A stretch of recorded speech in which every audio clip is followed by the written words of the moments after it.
Assalamualaikum warahmatullahi wabarakatuh. Perkenalkan, nama saya Farela Zahra dengan NIM 2110252042, kelas Biologi Prod B. Di sini saya akan menjelaskan tentang pembelahan sel secara mitosis dan pembelahan sel secara meiosis. Mitosis adalah peristiwa pembelahan sel yang menghasilkan dua sel anak dengan jumlah kromosom yang sama seperti sel induknya. Di tahap pertama ada profase. Pada awal profase, sentrosom mengalami replikasi, sehingga menghasilkan dua sentrosom. Kemudian, setiap sentrosom akan bergerak ke kutub-kutub inti sel yang letaknya berlawanan. Tahap kedua ada metafase. Pada tahap ini, nukleus dan membran inti sel sudah tidak terlihat. Masing-masing kinetokor pada sentromer dihubungkan ke satu sentrosom oleh benang-benang spindle. Kemudian, pasangan kromatid bergerak ke bagian tengah inti sel atau bidang ekuator dan membentuk lempeng metafase. Untuk tahap selanjutnya ada tahap anafase. Tahap anafase ditandai dengan pemisahan kromatid dari bagian sentromer yang kemudian membentuk kromosom baru. Masing-masing kromosom ditarik oleh benang-benang spindle menuju kutub yang berlawanan. Jumlah kromosom yang menuju kutub yang satu akan sama dengan jumlah kromosom yang menuju ke kutub lainnya.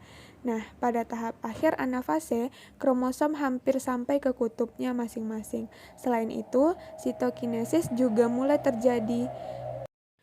Untuk tahap selanjutnya ada tahap telofase, tahap akhir dari pembelahan mitosis. Pada tahap ini, kromosom telah sampai di kutubnya masing-masing.